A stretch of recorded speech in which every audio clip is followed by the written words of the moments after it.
Class 10th students exercise 3.2 का question number 4।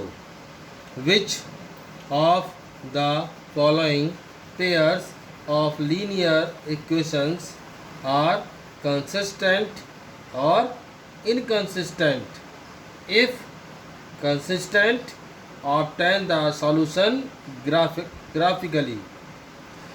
सबसे पहले आपको इस इक्वेशन को ये बताना है कि ये कंसिस्टेंट है या इनकंसिस्टेंट है, और अगर ये कंसिस्टेंट है तो उसको जो उसका सॉल्यूशन है उसको ग्राफिकली करना है आपको। अब बात आती है कंसिस्टेंट और इनकंसिस्टेंट की। मैं ये आपको पढ़ा चुका हूँ एक बार और।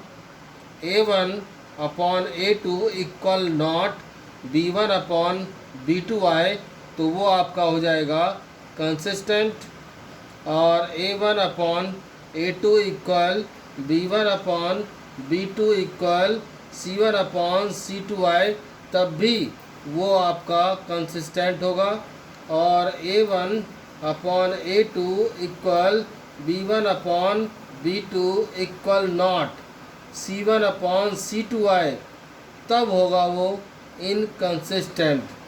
तो कंसिस्टेंट अगर आए तभी आप लोग ग्राफ बनाएं, सॉल्यूशन ग्राफिकली, अदरवाइज ना बनाएं।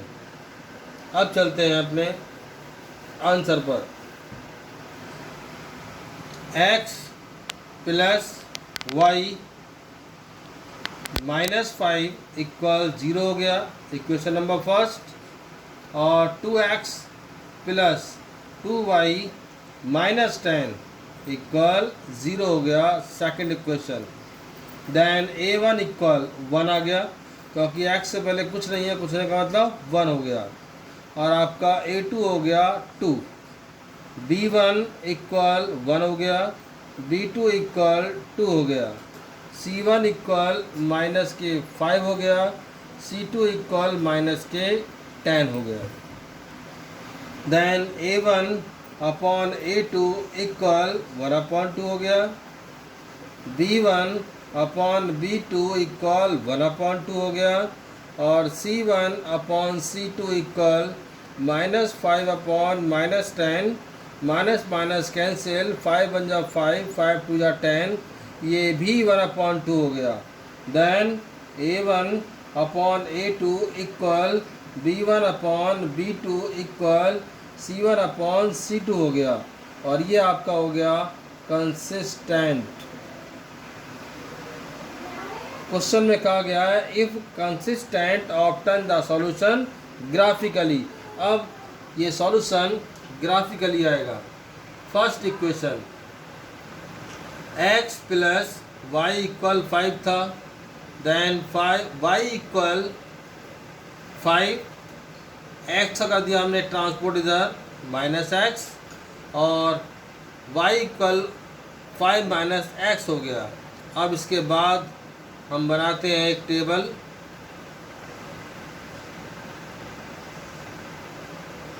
ये आपका x, ये y। अगर हम x की वैल्यू 1 रखते हैं तो आपका आंसर आएगा 4, और अगर हम 2 रखते हैं x की वैल्यू तो आपका आंसर आएगा 3। Then equation number second, 2x plus 2y equal 10, और 2y इक्वल 10, 2x कर दीजिए ट्रांसपोर्ट इधर -2x, और y इक्वल 10 - 2x/2। फिर से बनाएंगे एक टेबल।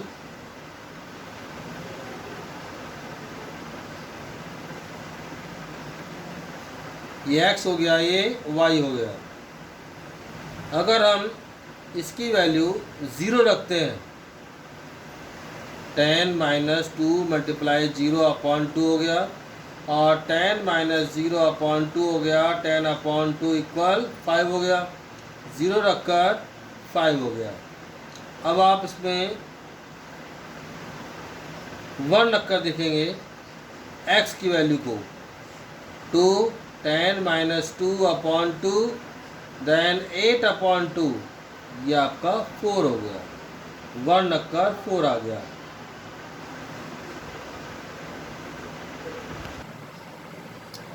अब चलते हैं हम ग्राफ पर।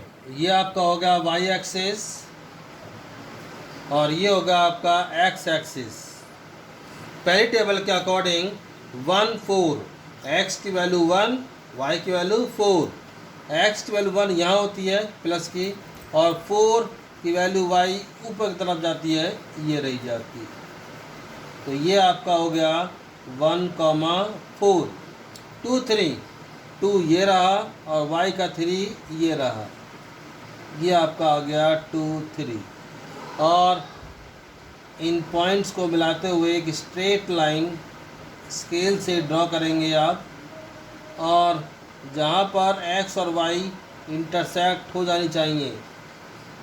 Now we go table number 2। x की वैल्यू 0, y की वैल्यू 5।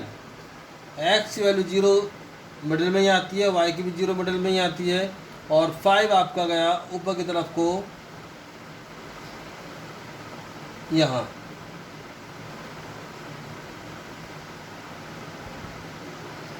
जीरो 5 1 4 1 आपका यहाँ आया और 4 फिर से यहीं आ गया। देन तो आप देखेंगे एक ही लाइन के ऊपर दूसरी लाइन ड्रॉ हो जाएगी अपने आप। क्यों हो गई? क्योंकि look at A1 upon A2 equal B1 upon B2 equal C1 upon C2 अगर आता है कभी भी, तो एक लाइन के ऊपर एक लाइन ड्रॉ होगी ऑन ग्राफ, दूसरी लाइन नहीं आएगी। इसी लाइन के ऊपर एक लाइन और आ जाएगी अपने आप। और अगर A1 upon A2 equal B1 upon B2 आता तो ये लाइन हो जाती intersect. That's all, have a nice day.